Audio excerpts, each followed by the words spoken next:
To the math warriors.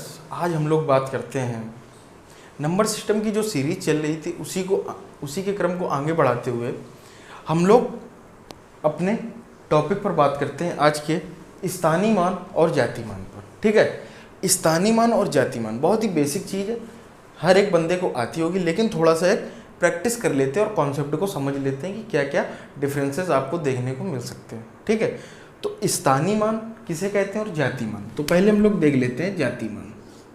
ठीक है, जातिमान की जो इंग्लिश होती है भाई मेरे, फेस वैल्यू। ठीक,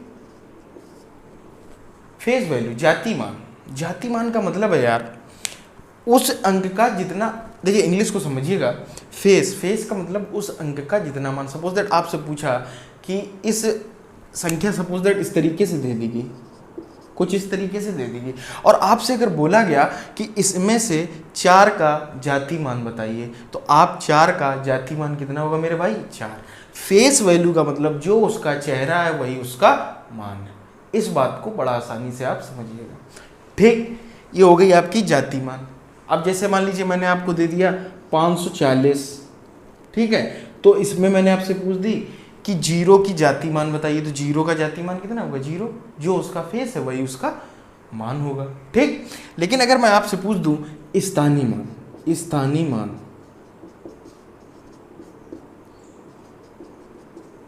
इसको बोलते हैं प्लेस वैल्यू।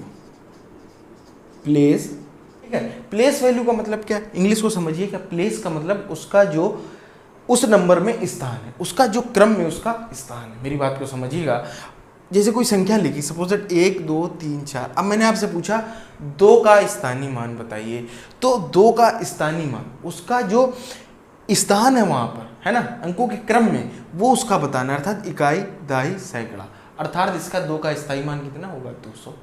इस तरीके के जो एक सिस्टम बनता है, इसको भी प्रैक्टिकल समझिएगा, है ना, कुछ रटने की जरूरत नहीं कि स्थानीय मान किसको बोलते हैं और जातिमान किसको बोलते हैं। ठीक है, तो स्थानीय मान का मतलब हो गया उसकी प्लेस वैल्यू, उसका स्थान क्या है उस वहाँ पर, है ना, वो किस स्थान पर है, इकाई, दहाई, सैकड़ा, हजार, 10,000 कहाँ पर है, वो उसका हो गया स्थानीय मान। और अगर जातीय मान बोल रहा है तो आपका मतलब फेस वैल्यू का मतलब होता है मेरे भाई कि उसका रियल मान, ठीक, जो उसका है। अब इसके कुछ सवालों पर बात कर लेते हैं। 45, 89, 26 इस तरीके का सवाल दे रखा है। 45, 89 और 26 में आपसे पूछ रहा है कि 8 का स्थानीय मान बताइए मेरे भाई, 8 का स्थानीय मान बताइए। सीधा सा सवाल है, तो आप किस तरीके से इसको करेंगे? यहाँ से आप काउंट करेंगे, इकाई, दहाई, ठीक है, सैकड़ा, और ये आपका कितना हो गया? 1000। अर्थात इकाई का मतलब 1, ये कितना हो गया भाई? 10, इसका मतलब हो गया 100, और इसका मतलब क्या हुआ? 1000। यही तो हुआ कि नहीं? अगर मैंने आपसे इस क्रम से जोड़ने को बताया तो इसका क्या होगा? इकाई का मतलब 1, दहाई का मतलब 10, सैकड़ा का मतलब 100, हजार का मतलब 1000। ठीक, तो अब 8 का स्थानीय मान पूछ रहा, अर्थात 8 का स्थानीय मान कितना है मेरे भाई? 8000। आंसर हो गया 8 × 1000 बराबर 8000। आपका आंसर आ गया, बड़ा आसानी से, कोई दिक्कत नहीं। अगर मैं इसी संख्या में आपसे पूछ दूं कि 2 का स्थानीय मान कितना होगा, तो आप कितना बताएंगे? इनका क्या कर देंगे? गुणा, तो कितना हो जाएगा? 20। ठीक, अगर मैं आपसे पूछ दूं 5 का स्थानीय मान, तो कितना हो जाएगा? 50,000। 10,000 और एक बढ़ जाएगा, है ना, 10,000, तो कितना हो जाएगा मेरा भाई? 50,000। इस तरीके से ये सवाल बड़ा आसानी से हो जाते हैं। ठीक, चलते हैं अगले सवाल पर। अगला सवाल उसने दे रखा है कि 76, 82, 46 और 3 में आपसे पूछ रहा है कि 6 के स्थानीय मूल्यों में अंतर बताइए मेरे भाई। वो अब आपसे पूछ रहा है कि 6 के स्थानीय मूल्यों में अंतर बताइए, अर्थात वो आपसे ये पूछना चाह रहा है कि 6 जो 2 जगह पर आए, कितनी जगह पर आए मेरे भाई? 2 जगह। ठीक है, तो वो आपको इससे पूछ रहा है कि स्थानीय मान, जो इनके स्थानीय मान है, उनमें डिफरेंस बताना है कि इन दोनों का अंतर कितना है। चलिए हम लोग काउंट करते हैं। ये कितना होगा? इकाई, ये कितना हो गया? दहाई, ये कितना हो गया? सैकड़ा, और ये कितना हो गया आपका? 1000, और ये कितना हो गया? 10,000, ये कितना हो गया मेरे भाई? 1,00,000। ठीक, इस तरीके से आपका हो गया। तो अब आपसे जहां जहां का मान पूछ रहा है वो आप कर दीजिएगा। 6 का है, यहां पर कितना होगा मेरे भाई? 60। ठीक, और इसका कितना होगा? 6,00,000, अर्थात 3, 2, 5। 3 2 5। अब इन दोनों को क्या पूछ रहा, डिफरेंस पूछ रहा कि 6 के स्थानीय मानों में अंतर बताइए। तो इसका डिफरेंस आप निकाल दीजिए, कितना आ गया 4 9 9 9 और 5। ये आपका आंसर आ जाएगा। बड़ा आसानी से, कोई प्रॉब्लम नहीं होने वाली है। हमने क्या किया, 6 का स्थानीय मान आपसे पूछ रहा था तो आपने 6 का स्थानीय मान दोनों जगह से देखा कि इकाई, दहाई, सैकड़ा, हजार, 10,000, लाख। एक लाख पर है और एक कहाँ पर है मेरे भाई, 10 पर। दोनों का हमने क्या निकाल दिया, डिफरेंस निकाल दिया और हमारा आंसर आ गया। ऑप्शन नंबर कौन सा होगा सही, ऑप्शन नंबर आपका सेकंड जो है सही होगा। बात करते हैं अगले सवाल पर। अगला सवाल उसने दे रखा है 52 74 35 में आपसे पूछ रहा 7 और 3 के स्थानीय मान के बीच का अंतर बताइए। कल को मैं आपसे इस तरीके से भी पूछ सकता हूँ, सवाल को समझिएगा। यहाँ पर जैसे उसने पूछा कि 7 और 3 के स्थानीय मानों के बीच में अंतर, कल को आपसे गुणन भी पूछ सकता है, कल से आपसे इससे प्लस भी करा सकता है, भाग भी पूछ सकता है। तो उससे आपको डरने की कोई ज़रूरत नहीं, ठीक। तो यहाँ पर उसने पूछा कि 7 और 3 के स्थानीय मानों में अंतर बताइए। तो इकाई ये 1, ये कितने पे 10 पे, ये 100 पे, और ये कितने मेरे भाई 1000 पे, ठीक है। तो 7 और 3 का ही तो हमें चाहिए। तो 3 कितने पे है 30 पे, 7 कितने पे है 1000 पे, ठीक है। तो कितना आ जाएगा, माइनस कर देंगे तो ये कितना आ गया 7 9 6, अर्थात 69 70 इसका आंसर आ जाएगा ऑप्शन नंबर बी, ठीक। तो इस तरीके से आपको सवालों को अटेम्प्ट करता है। इसके बाद एक और सवाल इसी का देखते हैं कि 89 67 43 में उसने पूछा है 6 के स्थानीय मान और जाति मान का अंतर बताइए। उसने आपसे सवाल दे रखा है कि 6 जो है आपका, उसका स्थानीय मान और जाति मान में अंतर बताइएगा। तो इस सवाल में दोनों चीज़ों को समझते हैं। जाति मान का मतलब वो खुद है ना, जो अंक है। तो जाति मान कितना हो जाएगा 6।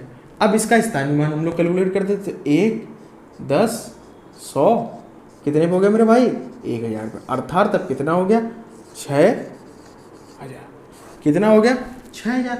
अब इन दोनों का क्या पूछ रहा है, डिफरेंस पूछ रहा है आपसे कि इन दोनों का डिफरेंस क्या होगा। 6 का जो स्थानीय मान हो गया आपका 6000 और इसकी प्लेस वैल्यू हो गई ये और फेस वैल्यू कितनी होगी 6, अर्थात इन दोनों का आप डिफरेंस निकालिए, कितना आ गया 10 से 6 गया 4 9 9 5, अर्थात आपका आंसर आ गया 5994 ऑप्शन नंबर सी। इस तरीके से बड़ा आसानी से ये सवाल भी आपका हो गया। अब बात करते हैं कुछ स्थानीय मान जाति मान आपका हो गया, सम विषम से जितने रिलेटेड सवाल थे और आपका अब आज पूरा कॉन्सेप्ट क्लियर चल रहा है। अब इसके बाद चलते हैं विभाज्यता के कुछ नियम पर। विभाज्यता के नियम को समझते हैं, बहुत ही थोड़ा सा तेजी में समझेंगे क्योंकि हर एक को आता है, लेकिन मैं अपने तरीके से बताने का आपको एक प्रयास करूँगा, ठीक है। 2 से विभाज्यता के नियम को समझिएगा आप। 2 से विभाजित होने के नियम कि संख्या 2 से विभाजित हो रही है नहीं, ये हम किस तरीके से चेक करें। तो हमें उसका क्या देखना, अंतिम अंक देखना है। अंतिम अंक में क्या चेक करना है, अंतिम अंक में उसके ये चेक करना है या इकाई का अंक उसका ये देखना है कि वो या तो कोई सम संख्या, मेरी बात को समझिएगा, सम संख्या होगी या शून्य होगा, तो वो संख्या सदैव 2 से कटेगी। बात को समझिएगा मैं क्या कहना चाह रहा हूँ। जैसे एग्जाम्पल से समझते हैं, जैसे मान लीजिए 24 है, ठीक है। तो 24 है, अब ये 2 से हमें चेक करना है कट रही है या नहीं। तो हम क्या करेंगे, इसका इकाई का अंक देखेंगे, कोई सम संख्या है, हाँ सम संख्या 2 4 6 8 10 ये सारी क्या होती है सम संख्या, अर्थात ये कटेगी, ठीक। अगर यहाँ पर मैं इस तरीके से लिख दूँ 30, अर्थात इकाई का अंक क्या है मेरे भाई 0, अर्थात ये भी अब संख्या 2 से कटेगी। अब अगर और बड़ी संख्या में कुछ भी लिख दूँ, इस तरीके से भी लिख दूँ, तो आप बताइए क्या ये संख्या कटेगी, 2 से कटेगी। तो आपको केवल क्या देखना है मेरे भाई, इकाई का अंक अगर कोई सम संख्या है या शून्य है तो वो सदैव 2 से कटेगी। बात करते हैं अगले पर, ठीक है, कि 3 से रिलेटेड कॉन्सेप्ट क्या है।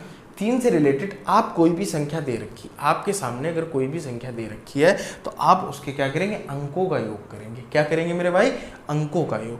अंक का मतलब ये जो है ना, इनका आप योग करेंगे और उसके बाद उसका योग को 3 से भाग देंगे। अगर वो कट रहा है तो वो संख्या भी 3 से सदैव विभाजित होगी। बात को समझिएगा क्या मैं कहना चाहता हूँ। जैसे 27 है, अंकों का योग का मतलब हो गया 7 और 2 9, अर्थात इन दोनों का योग, अर्थात कितना हो गया मेरे भाई। अब ये अगर इसको चेक करना, ये 3 से कट रहा है या नहीं। अगर ये कट रहा तो ये संख्या भी 3 से कटेगी। ये कहाँ पर आपको काम देगा? सपोज दैट आपके सामने इतनी बड़ी संख्या लिखी 729। अब आपको इसको चेक करना है, आपके सामने इस तरीके से दे रखा है, तो आप क्या करेंगे? 9 2 11 7 18, इन तीनों के अंकों का योग कर लेंगे। अब 18 को चेक करेंगे 3 से कट रहा है या नहीं। अगर कट रहा है तो आपकी संख्या 3 से सदैव विभाजित होगी। इस तरीके का ये कॉन्सेप्ट हो गया। अब बात करते हैं 4 पर कि 4 का क्या नियम है। 4 में आपको क्या करना? अंतिम 2 अंकों को देखना। मेरे भाई बात को समझिएगा, 4 में आपको क्या देखना? अंतिम के 2 अंक देखना है। अंतिम के 2 अंक का मतलब यहाँ है, ठीक है। इन 2 अंकों को देखना है। अगर वो 4 से विभाजित हो रहे हैं तो वो संख्या 4 से विभाजित होगी। मेरी बात को समझिएगा, अगर अंतिम 2 अंक 4 से विभाजित हो रहे हैं और अगर अंतिम 2 अंक 2 शून्य है, अभी 1 शून्य था 2 में, 4 में क्या होंगे? 2 शून्य। अभी इसका भी कॉन्सेप्ट समझाऊंगा कि 8 में कितने होंगे? 3 शून्य हो जाएंगे, है ना। तो वहाँ पर आपको डरने की कोई जरूरत नहीं, कॉन्सेप्ट को समझिएगा। 2 में क्या रहा? 1 शून्य रहा। अब यहाँ पर 4 पर 2 शून्य आ जाएंगे। अगर अंतिम 2 शून्य, जैसे मान लीजिए 800, 900, ठीक है, 7200, आपको ये इन 2 में शून्य की बात कर रहा हूँ। अंतिम 2 अंक यदि शून्य है तो वो संख्या सदैव 4 से विभाजित होगी, और अंतिम 2 अंक यदि 4 से विभाजित हो रहे हैं तो वो संख्या भी 4 से पूरी विभाजित होगी। जैसे देखते हैं हम लोग, जैसे 424 संख्या होगी, ठीक है। अब अंतिम 2 अंक केवल हमें 4 से देखने, 24 में 4 का भाग जा रहा है या नहीं। जैसे 972 हो गया आपका, तो आपको ये संख्या को क्या करना? छोड़ देना। इन 2 को केवल चेक करना है कि 4 से कट रही है या नहीं। तो 4 से जब हम इसको काटेंगे तो कितना आ जाएगा? 18 चौक 72, अर्थात ये कट रही है, अर्थात ये अब पूरी संख्या 4 से विभाजित, ठीक है। कहते हैं 5 से विभाजिता के लिए। 5 के लिए आपको किस तरीके से चेक करना पड़ेगा? अगर हम उसका किसी भी संख्या का अंतिम अंक 0 या 5 है, 0 या 5 है अंतिम संख्या, अंतिम अंक का मतलब इकाई का अंक, है ना। अंतिम अंक यदि 0 या 5 है तो वो संख्या सदैव किससे मेरे भाई विभाजित होगी? 5 से विभाजित होगी। इस बात को आप समझ लीजिएगा। जैसे मान लीजिए छोटी संख्या से, हमेशा कोई भी कॉन्सेप्ट को अगर आप प्रैक्टिकली सोचते हैं अपने आप से, है ना, या आपको कुछ लग रहा है कि इसमें यार देखो ऐसा है ना, सवालों के साथ छेड़छाड़ होनी चाहिए, ठीक है। छेड़छाड़ नहीं करेंगे तो आपका कॉन्सेप्ट क्लियर नहीं हो। क्लियर करने का मतलब ये है, अब छेड़छाड़ कैसे करनी वो भी मैं आपको बता दूं। छेड़छाड़ करने के लिए अगर कोई आपके दिमाग में कॉन्सेप्ट आ रहा तो हमेशा उस सवाल पर प्रैक्टिकल करिएगा। जो आपको सवाल आता है उसको आप अपने मेथड से सोच के देखिए, क्या यार ये इस तरीके से हो रहा। आप खुद से कुछ चीज़ें जनरेट करेंगे, अपने आप से देखेंगे यार, और वो धीरे धीरे आपके अंदर बिल्ड होती चली जाएंगी और वो आपको फिर एग्जाम में बहुत ही फ़ायदा देंगे, ठीक है। तो जैसे कभी अभी आप अकेले बैठे, कोई टॉपिक आपका क्लियर हो गया, उसके बाद आपको वो मेरे कॉन्सेप्ट से लगा रहे हैं या आपको अपना एक कॉन्सेप्ट आता है उससे आप लगा चुके, लेकिन फिर आपने जब उसको दोबारा लगाया तो अब की बार आपने क्या किया? खुराफात किया। खुराफात का मतलब ये है कि आपने इसको देखा यार ऑप्शन से लाओ, आज करते हैं, आज ऑप्शन से करते हैं, आज सवालों को लगाएंगे नहीं, हम केवल उल्टा करेंगे सवालों को, ठीक है। कभी कभी हम लोग आगे से करते हैं, कभी कभी पीछे सवालों करने की आदत भी होनी चाहिए, क्योंकि मंजिल एक है, रास्ते अलग अलग हो सकते हैं, उससे कोई लेना देना नहीं है। मेन जो पॉइंट है वो मंजिल है, जिसको मिल जाएगी बस वही उसी का सफलता मिल जाएगी, है ना। तो इसलिए आप लोग प्रैक्टिकल करते रहिए, छोटे सवालों को और छोटा करने का प्रयास करते रहिएगा, ठीक है। बाद बाकी जो मुझसे जितना मैं छोटा कर सकता हूँ उतना मैं आपके सामने रिप्रेजेंट करता रहूँगा। अभी जब हम लोग सीरीज पर बात करेंगे, जैसे परसेंटेज पूरा टॉपिक हो गया, मैं इसके जो अच्छे क्वेश्चन अभी बचे हुए हैं मार्केट में, उनको मैं ला के आपके सामने उनको किस तरीके से अटेम्प्ट करना है ना। क्वेश्चन को अटेम्प्ट करने की भी एक प्रक्रिया होती है। सवाल को देखा एकदम गधे के तरीके लगना नहीं है, उसको समझना है कि लैंग्वेज क्या कह रहा है, क्या इसको स्क्रीन पर देख कर ही हम सवाल को ख़त्म कर सकते हैं। ये जानना बहुत ज़रूरी होता है कि सवाल पर कौन सा कॉन्सेप्ट कब लगाना, क्योंकि कॉन्सेप्ट तो सब मैंने आपको बता दिए। अब आपको पार्ट भी आता है, ऑप्शंस भी आता है, सब कुछ आ रहा है, लेकिन वहाँ पर आप अटेम्प्ट किस तरीके से करेंगे जिससे आप जल्दी सवाल को कर पाए, है ना। तो 5 को देखते हैं। तो यहाँ पर 0 या 5 उसने बताया, तो हमने कहाँ से चेक किया मेरे भाई? 50 पे। यहाँ पर कितना अंक है? 0। अर्थात क्या हो गया कि ये संख्या कितने से? 5 से विभाजित होगी, ठीक। अब चाहे कोई भी संख्या कितनी भी बड़ी हो जाए, अब इस तरीके की कोई संख्या आपके सामने आ गई, अब हमको क्या देखना है, केवल इकाई का अंक। अगर वो इकाई का अंक 5 या 0 है तो वो संख्या सदैव किससे विभाजित होगी मेरे भाई, 5 से। ठीक, अब बात करते हैं 6 की।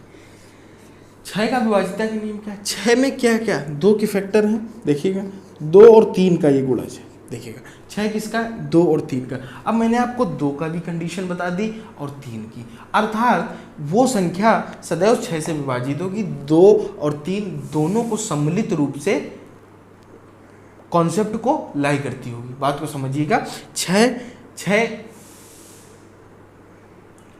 6 सदैव उस संख्या को विभाजित करेगा जिसमें 2 और 3 की दोनों की कंडीशन फॉलो होंगी। 2 की कंडीशन क्या थी, इकाई का अंक कितना हो मेरे भाई, सम संख्या।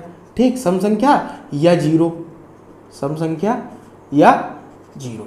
ठीक, और 3 की क्या थी, अंकों का योग। अब आपको दोनों कंडीशंस को जोड़ना पड़ेगा कि अंकों का योग 3 से कट रहा है या नहीं। आपको दोनों कंडीशंस को जोड़ना पड़ेगा, तब आपको पता चलेगा कि संख्या 6 से विभाजित हो रही है ना। इस तरीके से बड़ा आसानी से 6 का। बात करते हैं हम लोग 7 के। 7 का कोई स्पेशल नियम नहीं है, लेकिन एक मैं आपको हिंट दिए दे रहा हूँ, क्या है, और 7 का ज़्यादा यूज भी नहीं होता है, लेकिन एक संख्या मैं आपको बताना चाहूँगा। अगर कोई भी संख्या, कोई भी नंबर 6 बार रिपीट करता है, सपोज दैट, रिपीट करने का मतलब इस तरीके से मेरे भाई, 3 3 6, ठीक है। इस पर प्रैक्टिकल करेंगे, फिर मैं आपको दूसरी जगह उसको करके दिखाऊंगा। तो सदैव संख्या 7 से विभाजित होगी। बात को समझिएगा, अगर कोई अंक 6 बार पुनरावृत्ति करता है, 6 बार रिपीट करता है, तो वो संख्या सदैव मेरे भाई 7 से विभाजित होगी। जैसे यही तो विभाजित होगी, आपकी दिख रही 7 से सारी कट जाएंगी। लेकिन अगर मैं आपसे बोल दूँ 9 9 9, अभी ये संख्या अगर आपके सामने आ गई और मैंने आपसे पूछा कि क्या ये संख्या 7 से विभाजित है, तो आप बोलेंगे कि हाँ, ये संख्या 7 से विभाजित होगी और सदैव विभाजित होगी। ठीक है, अगर कोई संख्या 6 बार रिपीट करके लिखी हुई तो वो संख्या सदैव 7 से विभाजित होगी। आप इसको कर कर भी चेक कर सकते हैं। ठीक है, और एक हिंट मैं आपको दे दूँ कि 6 के जितने गुणज होंगे, 6 के जितने गुणज का मतलब है 6 दूनी 12, 6 तिरिक 18 और 6 चौको 24, अर्थात 12, 18 और 24 इस तरीके के गुणज हो गए, है ना 6 के। बात को समझिएगा, तो जो ये संख्या है ना, अगर 12 बार इसी तरीके से रिपीट करके लिखी है, 9 जैसे 12 बार लिखा है रिपीट करके, तो वो भी संख्या 7 से सदैव विभाजित होगी। इस बात को आप समझिए। अगर कोई संख्या सपोज दैट 8 है, 8 कितनी बार लिखा, 18 बार, एक ही नंबर 18 बार लिखा, 8 8 8 इस तरीके से लिखा है, कितनी बार, 18 बार, तो वो संख्या भी मेरे भाई 7 से विभाजित होगी। मैं केवल इतना कहना चाहता हूँ। ठीक है, और 7 का कोई ऐसा स्पेशल रूल नहीं है, जो भी है वो थोड़ा सा इससे उतनी जल्दी तो आप काट के देख लेंगे। ठीक, लेकिन ये आप डायरेक्ट इसको समझ लीजिएगा कि 6 बार अगर लिखा है तो वो सदैव 7 से विभाजित होगी, और अगर 6 के मल्टीपल में कोई भी संख्या लिखी है तो वो भी सदैव 7 से विभाजित। 8 से विभाजिता के नियम, तो 8 से विभाजित होने का क्या नियम है, 8 के लिए आपको अब क्या देखना, अभी 2 में आपने 1 अंक देखा, 4 में कितना देखा मेरे भाई, 2 अंक, 8 में कितने अंक देखे जाएंगे, 3 अंक। ये जो 3 अंक लिखे होंगे ये या तो शून्य होंगे, 3 शून्य होंगे, तो सदैव संख्या किससे विभाजित होगी, 8 से।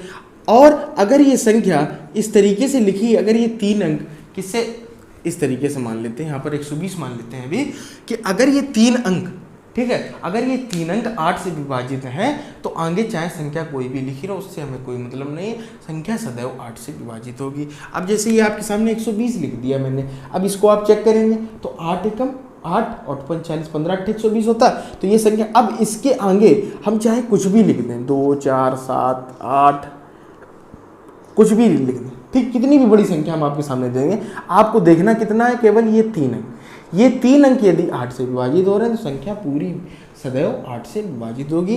यदि ये 3 अंक 0 है या 0 है तो भी संख्या 8 से सदैव विभाजित होगी। अब बात करते हैं 9 की। 9 के लिए क्या रहने वाला है, 9 के लिए जो 3 में था वही 9 में होने वाला है, कि सभी अंकों का योग यदि 9 से विभाजित है तो संख्या सदैव 9 से विभाजित होगी। बात को समझिएगा, अंकों का योग 3 9 में अंकों का योग चलता है। अगर 3 का आपको चेक करना है तो आप क्या करेंगे, अंकों के योग को चेक करेंगे। अगर आपको 9 को चेक करना है तो आप क्या करेंगे, अंकों के योग को चेक करेंगे, अंकों का योग उसका विभाजित हो रहा है या नहीं। अंकों को किस तरीके से रहेगा, जैसे मैंने आपके सामने दिया 729 को ही ले लेते हैं, ठीक है। तो अंकों का एक 9, 2, 11, 7, 18, अर्थात 18 को हम चेक करेंगे कि 9 से कट रहा, तो हमने देखा कि ये संख्या 9 से विभाजित हो रही, अर्थात ये संख्या सदैव किससे मेरे भाई विभाजित होगी, 9 से, ठीक है। अंकों का योग हम लोगों को केवल चेक करना। अगर मैं इस तरीके से आपके सामने लिख दूं, इस तरीके से मैंने लिख दिया, तो आप किस तरीके से जोड़ेंगे, इनके अंकों का योग करेंगे, 2, 1, 3, 3, 3, 6, 4, 10, 5, 15, 6, 21। 21 क्या 9 से विभाजित होता है, नहीं, अर्थात ये संख्या अब विभाजित नहीं होगी, ठीक। चलते हैं 10 पर। 10 के लिए आपको अब क्या करना है, 10 के लिए क्या करना है, 10 के लिए क्या देखना है, 0 देखना है यार, 0 लगा दो, संख्या सदैव 10 से विभाजित होगी, उसमें तो कुछ है ही नहीं। अब हम लोग बात करते हैं 11 से विभाजित करने, बहुत ही मोस्ट इंपॉर्टेंट, कि 11 के लिए हम लोग क्या चेक करेंगे, ठीक है। सम और विषम, मेरी बात को समझिएगा, सम और विषम संख्या के अंकों का योग करेंगे, फिर उन दोनों का हम लोग क्या करेंगे मेरे भाई, डिफरेंस। क्या करेंगे, डिफरेंस करेंगे। वो डिफरेंस यदि शून्य आता है, मेरी बात को समझिएगा, शून्य या 11 का कोई मल्टीपल, 11 का कोई मल्टीपल अर्थात 11 से कोई कटने वाली संख्या, तो संख्या सदैव किससे विभाजित होगी, 11 से। बात को समझिएगा कि सम या विषम, सम और विषम संख्याओं के अंकों का अलग अलग हम लोग योग करेंगे। योग करने के बाद हम उनका क्या करेंगे, डिफरेंस लेंगे। डिफरेंस यदि शून्य आता है या 11 का कोई मल्टीपल आता है तो आंसर सदैव 11 से विभाजित होगा। जैसे दो संख्याएं आपके सामने दे रखी हैं। सम संख्या का मतलब समझिएगा, सम और विषम का, ये कहाँ पर है, 1, 2, 3, 4, 5, 6, ये जो नंबर है 1, 2, 3, 4, 5, 6, ठीक है। तो ये क्या है, विषम संख्या है, ये विषम है और ये विषम हो गई आपकी, है ना। और अगर मैं सम की बात करूं तो ये है 2, 4, 6। अब इनका आपको अंकों का योग करना है। अंकों का योग का अर्थात 9, 1, 10, 1, 11, 9, 1, 10, 1, 11, ये आप एक तरफ ले लीजिए, कितना हो गया मेरे भाई, 11, 7, 2, 9, 2, 11, अर्थात अब दोनों का हम क्या करेंगे, डिफरेंस। कितना आ गया मेरे भाई, 0। अगर 0 आ गया तो वो संख्या सदैव 11 से विभाजित होगी, अर्थात अब हम ये कह सकते हैं कि ये संख्या 11 से विभाजित होगी, ठीक है। अगर यहाँ 0 ना आता, सपोज दैट 11, 22, 33 कुछ भी आ जाता, तो भी संख्या किससे विभाजित होती, 11 से। अब इसमें चेक कर लेते हैं, तो किस तरीके से चेक किया जाता है वो आप देखिएगा। इस तरीके से लिखना थोड़ी नहीं, आपको क्या करना, 7, 1, 8, 8, 1, 9, ठीक है, 8, 5, 13, 7, 20, अर्थात 20। अब इन दोनों का अंतर लीजिए, 20 से 9 गया, कितना आ गया मेरे भाई, 11 आ गया, अर्थात ये 11 क्या है, इससे कटता है, तो इसलिए 11 से संख्या ये विभाजित होगी। तो आपको कंफ्यूज होने की ज़रूरत बिल्कुल भी नहीं। आपको क्या करना है, एक छोड़ के एक काउंट कर लेना है, जोड़ लेना, ऐड कर लेना है दोनों को, कि अर्थात एक बार सम और एक बार विषम को, फिर दोनों का क्या करना है, डिफरेंस लेना, ठीक है। दोनों का डिफरेंस लेना है, जो भी आपका आ जाए वो या तो 0 आएगा तो संख्या 11 से विभाजित होगी, यदि 0 नहीं आता है, कोई 11 का मल्टीपल आता, तो भी संख्या आपकी 11 से विभाजित होगी। इस बात। अब बात करते हैं 12 पर। 12 को आपको किस तरीके से चेक करना पड़ेगा, 4 और 3 के दोनों के अगर वो कंडीशंस को फॉलो करता है तो वो संख्या सदैव 12 से विभाजित होगी, ठीक है। तो इस तरीके से आप इसको एक बार रिवाइंड कर लीजिएगा। 2, 4, 8, इसमें क्या रहता है, इकाई का अंक बढ़ता जाएगा, 1 0, फिर 2 0, फिर 8 में कितने हो जाएंगे मेरे भाई, 3 0। इस तरीके से थोड़ा सा आप समझिए, 2, 4, 6, 8, है ना। 6 का क्या रूल रहा, 3 और 2 के दोनों होने चाहिए, है ना। अब मेन जो सबसे ज़्यादा कठिन फंसता है, क्या फंसता है, 11 का। 11 में आपको कुछ नहीं करना, सम और विषम को या एक छोड़ के एक को ऐड करना है, उसके बाद माइनस करना है, उसका डिफरेंस यदि 0 या 11 से कोई संख्या विभाजित होती तो वो संख्या सदैव 11 से विभाजित होगी, ठीक है। अब कुछ संख्याएं अगर आपको दे दी जाए तो उसको किस तरीके से आप लोग काटेंगे या अटेम्प्ट किस तरीके, जैसे 3 का है, अंकों का योग देखना है, तो आप क्या होता है कभी कभी देखिएगा इस तरीके से, मैं क्या बताना चाह रहा हूँ,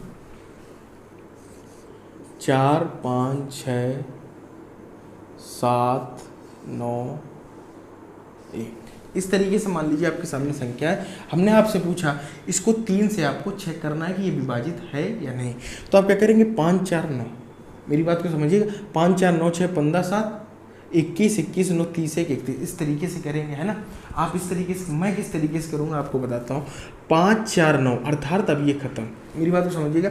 5 4 9 का मतलब हो गया 9 तो किससे कट रही भाई, 3 से कट रही, अर्थात इनका अब कोई मतलब नहीं। अब आगे चलते हैं। 7 6 13, ठीक है, 7 6 13, तो 13 को आप क्या करिएगा, 2 2 के पेयर को भी ऐड करके अलग अलग आप भाग दे सकते, कोई फर्क नहीं पड़ेगा। 7 6 13, तो 4 3 12, हासिल कितना बचा मेरे भाई, कैरी 1, 9 1 10 और 1 11, 11 से अगर आप भाग देंगे तो कितना कैरी बचा, 2, अर्थात ये संख्या 3 से नहीं कट रही, अर्थात ये संख्या 3 से नहीं विभाजित होगी। इसी तरीके से हम लोग 9 से भी चेक कर सकते हैं। आप पूरा ऐड ना करिए, उनके जो पेयर मिलते जाए उनको आप अलग अलग हटाते जाइए। मान लीजिए किसी दो संख्याओं का योग 9 हो गया, 18 हो गया, तो वहीं आप उसको क्या कर दीजिए, लेफ्ट कर दीजिएगा, क्योंकि वो संख्याएं 9 से कट रही है ना।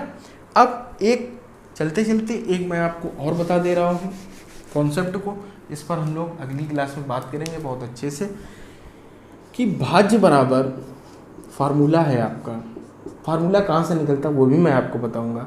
भाज्य बराबर भाजक गुणा भागफल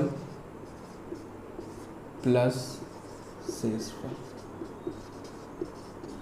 भाज्य बराबर आपका होता है भाजक गुणा भागफल प्लस शेषफल। इसका बहुत ही यूसेज है, और ये निकल कर कहाँ से आया मैं आपको बताता हूँ। सपोज दैट 5 है और आपने किससे भाग दिया भाई मेरे, 2 से। बात को समझिएगा, 2 से आपने 5 में भाग दिया। हमेशा कोई भी फार्मूला हो या कोई भी कॉन्सेप्ट हो, उसको हमेशा छोटे सवाल में आप लोग इम्प्लीमेंट कर कर देखिएगा।